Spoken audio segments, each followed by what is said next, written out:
A Globo está armando um grande esquema de cumplicidade e proteção ao Sérgio Moro, e a parte pior de tudo isso é que a Globo está fazendo um esquema de proteção ao Sérgio Moro, possivelmente junto com os julgadores, ou seja, os magistrados do TRE do Paraná e até mesmo o Ministério Público. A análise completa do caso você assiste no vídeo que está aparecendo aqui agora na sua tela como link. Mas vamos lá, o Sérgio Moro teve uma acusação bem formulada pelos dois advogados de defesa, depois a Procuradoria assumiu e mais defendeu o Sérgio Moro do que acusou. Apesar da Procuradoria fazer aquilo que é o seu papel oficial, que é oferecer a denúncia, ela ofereceu a denúncia de uma forma tão simples, tão simplória, que ela mais defendeu o Sérgio Moro do que acusou. Mas o voto do desembargador, ele foi crucial. O desembargador, que obviamente é uma pessoa do meio jurídico, com certeza desenvolveu aquele voto com marqueteiros,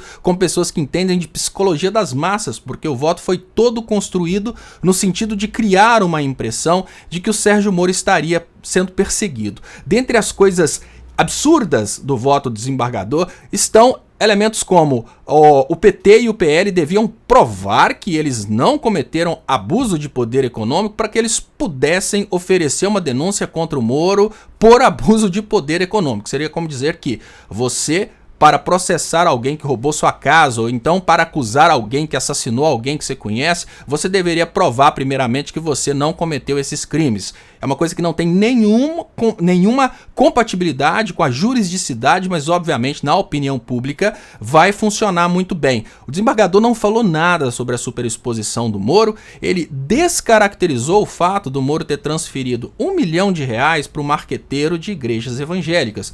Obviamente, esse marqueteiro de igrejas evangélicas pode utilizar esse R$1 milhão tanto numa campanha nacional para o Moro, como focar esse R$1 milhão nos pastores lá do Paraná. Mas tem mais, R$1 milhão o Moro transferiu para o escritório do vice. Isso porque o suplente não é conhecido tecnicamente pela população, mas o suplente do Moro é como se fosse o seu vice, participando da mesma campanha. Gente, seria como se durante a campanha o Lula tivesse transferido R$1 milhão do fundo partidário, dinheiro público, para a conta do Geraldo Alckmin. Com certeza a gente teria tido uma catástrofe se isso tivesse acontecido. Mas foi isso que aconteceu. O Moro contratou o escritório do seu vice e pagou R$250 mil por mês por assessoria jurídica daquele que é o seu vice, o seu primeiro suplente. Na sequência, nós tivemos o desembargador simplesmente criando teorias para atacar a peça de defesa e simplesmente defendendo o Moro de todas as formas. Lá na análise inicial eu falei que com certeza aquilo seria um voto para uso da psicologia das massas, para convencer a população, porque obviamente não vai convencer o Poder Judiciário. Imagino eu que a ideia principal da tese desses desembargadores, da tese dessa equipe que obviamente está toda conectada com o Moro, vamos lembrar que esse TRE do Paraná é, de uma certa forma, abaixo do TRF4, que é de onde o Moro saiu e é onde estão sendo investigados os crimes cometidos durante a Operação Lava Jato por juízes, procuradores e também por desembargadores. O que significa que ninguém no TRF4 votaria contra o Dallagnol ou votaria contra o Sérgio Moro, porque existe, pelo menos dentro desses tribunais e na Procuradoria ali do Paraná, existe um conluio que estava desviando o dinheiro da Lava Jato. Nós temos o caso da gestão dos 4 milhões que sumiram, nós temos também o caso das pessoas que estavam pagando para serem soltas, como a denúncia realizada pelo Tacla Duran, que provou que pagou um advogado do Moro, um advogado sócio do escritório da Rosângela Moro, para fazer um esquema para ele ficar solto. Então tudo isso viria ou não, vai vir à tona quando as investigações se aprofundarem. E lógico que para as investigações se aprofundarem, o Moro precisa sair do Senado, ele perde o foro privilegiado. Mas a principal estratégia que a gente está vendo por parte do desembargador é dividir as coisas. Tentar transformar o Moro em um cara bonzinho, porque caçado ele vai ser de qualquer forma, mas nós estamos falando da inelegibilidade. O desembargador criou uma tese fortíssima para que o Moro não se torne inelegível. É mais ou menos assim: tudo que aconteceu com o Moro, todo esse dinheiro que ele usou para fazer a sua publicidade, ele não teve culpa, porque ele realmente seria candidato à presidência da República. Então, ele não pode ser cassado, nem pode ser, obviamente, tornado inelegível. Mas, chegando no TSE, o TSE pode simplesmente desmembrar esse julgamento e tornar a cassação do Moro certa, porque isso não tem escapatória, mas o Moro pode continuar elegível, o que significa que ele pode ser cassado, o pleito eleitoral pode ser anulado e ele pode, inclusive, participar das eleições. É essa a expectativa e a estratégia que está sendo desenvolvida lá no TRF4 e, obviamente, sendo exposta e transmitida para esses personagens que são do TRF4 e estão julgando o Moro no Tribunal Regional Eleitoral do Paraná. Obviamente o Ministério Público, que é de onde saiu o Dallagnol, e obviamente muitas pessoas do Ministério Público estão nos esquemas que o Moro participou, essas nunca deixariam que um membro do Ministério Público fizesse uma grande acusação contra o Moro. A acusação contra o Moro, ela foi uma acusação da seguinte forma: olha, eu gosto muito de você, você nunca fez nada errado, tudo que você fez está certinho, e agora eu gostaria de pedir a sua condenação.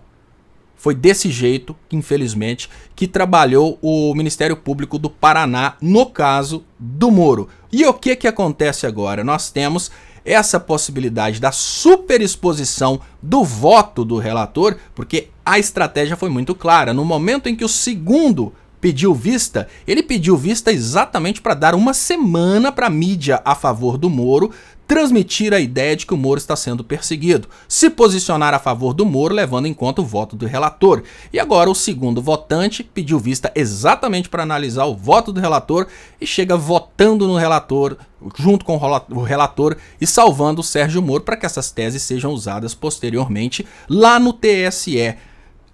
No final da fritada dos ovos, gente, o que pode acontecer? São as previsões, as primeiras previsões que eu fiz são exatamente essas, né? Que a Globo utilizaria isso, que é tudo uma estratégia para convencer a opinião pública, porque o voto do relator não é jurídico, ele é um voto extremamente popular, com certeza foi desenvolvido com marqueteiros, pessoas que entendem de psicologia das massas, mas agora a tendência é que o Moro vença em Curitiba e que exista uma pressão muito grande sobre o Tribunal Superior Eleitoral para deixar o Moro elegível. Se o Moro se tornar elegível e competir com a Michelle Bolsonaro, mais uma pessoa da esquerda que tenha uma certa projeção dentro do Paraná, tudo isso pode acabar sendo bom para a esquerda, porque vamos imaginar que 60% sejam de direita, sejam anti-Lula. Nós teríamos, nesse caso, 30%, por exemplo, para dividir igual, votando no Moro, 30% votando na Michelle Bolsonaro, e vamos imaginar um Requião